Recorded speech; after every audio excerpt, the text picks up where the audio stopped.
जो है यहाँ पर है। जी, अगली सीट की तरफ चलते हैं। बदरपुर की सीट का देखते हैं क्या हाल बन रहा है। बदरपुर वीआईपी सीट पर क्या स्थिति बनती हुई नजर आ रही है।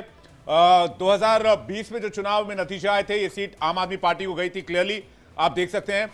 लेकिन 2025 में एआई एग्जिट पोल क्या कहता है? एआई एग्जिट पोल इस बार नारायण दत्त शर्मा को आगे कर रहा है।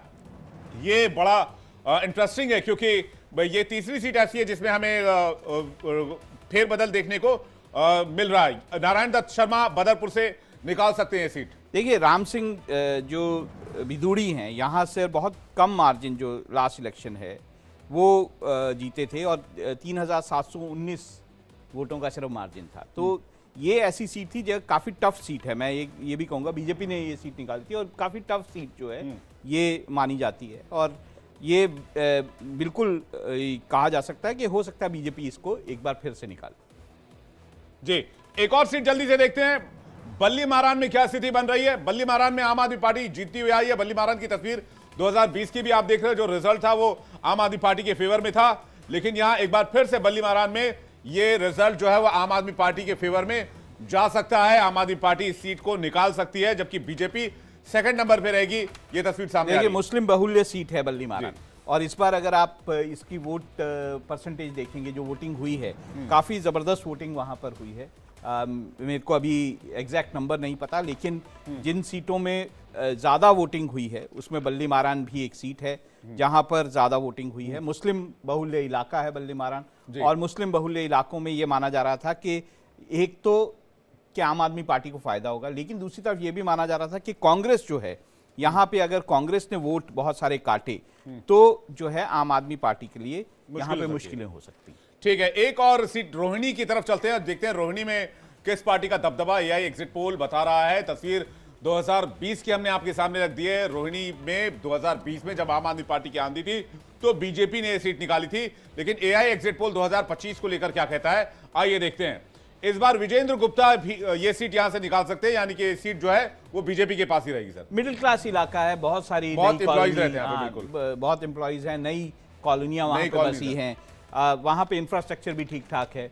और मैं मानता हूं कि इस कारण ही अगर आप देखें तो 2015-2020 दोनों में जो बीजेपी है उसने ये सीट निकाली थी, जबकि 2013 में आम आदमी पार्टी जो है उसने ये जो सीट निकाली थी। तो एक तरह से बीजेपी के प्रभाव वाली सीट है और ये माना जा सकता है कि इस बार भी बीजेपी का यहाँ दबदबा कायम रहे। जी, सारिका जी से अभी तक के जितने सवाल जितने और एक चीज और मैं बोल देता हूँ, विजेंद्र गुप्ता को यहाँ से लड़ाने का फैसला भी शायद ठीक था, क्योंकि अगर आप सारे देखें तो ज्यादातर वैश्य समाज से यहाँ पर जो है कैंडिडेट दिए जाते हैं। यहाँ पे वैश्य समाज का बहुत ज्यादा दबदबा है और साथ में यादव कम्युनिटी जो है यहाँ पर एक निर्णायक भूमिका।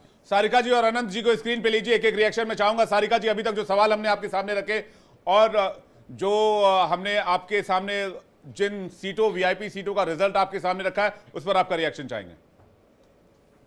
देखिए, जो कुछ सीटों के बारे में तो आपने सही कहा कि जैसे नई दिल्ली सीटें हम बहुत अच्छे से निकाल रहे हैं। हम सौरभ भारद्वाज ग्रेटर कैलाश भी हम अच्छे से निकाल रहे हैं।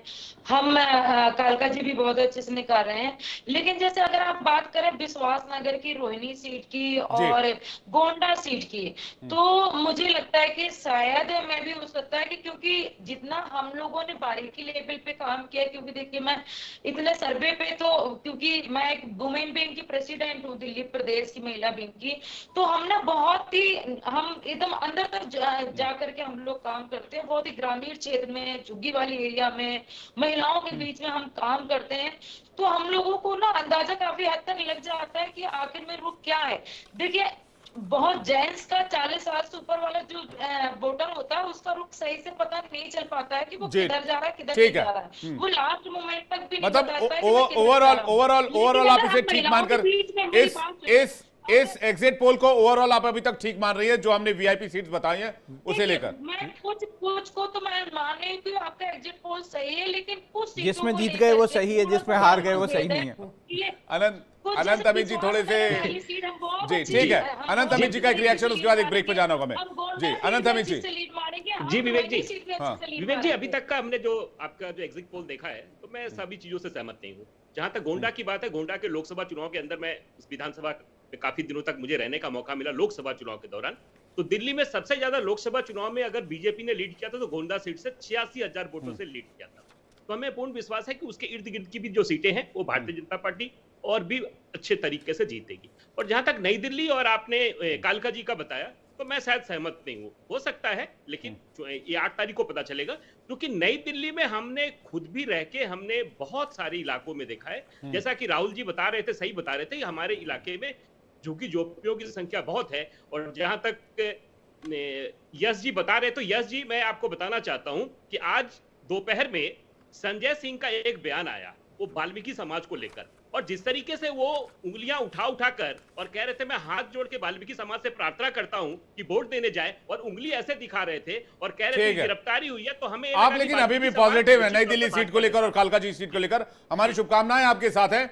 और अब देखिए 8 तारीख को क्या होता है। हमने एक आंकड़ा पेश करने की कोशिश की है, वो भी प्योर मैथमेटिकल बेस्ड और प्योर साइंस बेस्ड हमने एक आंकड़ा पेश करने की कोशिश की, जिसमें क्वांटिफाई जो डेटा पॉइंट्स है वो हमने दर्शकों के सामने रखा है। बहरहाल अब से चंद मिनटों के अंदर दिल्ली में एआई वाला एग्जिट पोल क्या तस्वीर पेश कर रहा है, किस पार्टी को कितनी सीटें मिल रही है, कितना परसेंट देखिए एक बड़ी चीज जो सामने आ रही है इस पूरे उसमें चुनाव में, अगर आप देखेंगे तो ये शायद मेरे जो मेहमान हैं ये भी उस पर ध्यान दे पाएंगे कि यहाँ पर जो वोट परसेंटेज अभी तक दिखाई दिया है, जो वोट परसेंटेज दिखाई दिया है, अगर ये इंप्रूव नहीं हुआ फाइनल टैली में, क्योंकि बाद में चुनाव आयोग दोबारा से टैली करता है और इंप्रूव होता है, तो इस बार जो दिल्ली है उसमें जो वोटिंग है वो कम हुई, और क्योंकि ये लगातार बढ़ रही थी। अगर आप देखें, अगर 2008 से आप देखेंगे 2013 में 65.63% थी, 2015 में ये 67.12 थी, 2020 में 62.55% थी। बिल्कुल, अगर ये इंप्रूव नहीं हुआ तो ये गिरेगी। तो यानी